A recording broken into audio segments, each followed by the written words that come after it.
خدا نے پہلے ہی اسرائیل کو مصر سے نکال لیا تھا، لیکن وہ یرمیہ کی کتاب باب 30 آیت 3 میں درج ذیل کہتا ہے، کیونکہ دیکھ وہ دن آتے ہیں، خداوند فرماتا ہے کہ میں اپنی قوم اسرائیل اور یہودا کی اسیری کو موقوف کرواؤں گا۔ خداوند فرماتا ہے، اور میں ان کو اس ملک میں واپس لاؤں گا جو میں نے ان کے باپ دادا کو دیا، اور وہ اس کے مالک ہوں گے۔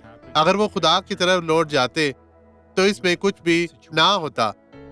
کیا آپ مشکل حالات میں ہیں؟ میں آپ کو ضمانت دیتا ہوں کہ آپ اس میں سے کچھ بھی نہیں کر سکتے۔ اگر آپ اپنے ایمان میں پختہ ہوتے ہیں تو برکت پائیں گے۔ خدا کے پاس واپس آئیں، پاک کلام کو پڑھیں اور برکت پائیں۔ خداوند آپ کو بہت زیادہ برکت دے۔ مسیح میں سلامت رہیں۔ آئیں اب دعا کریں۔ باپ، میں ابھی اس شخص کو برکت دیتا ہوں، میں ان کی زندگی میں موجود ہر طرح کی بدی کو دور کرتا ہوں۔ بدی اس شخص کی زندگی سے چلی جائے یسوع کے نام میں۔ خداوند آپ کو بہت برکت دے۔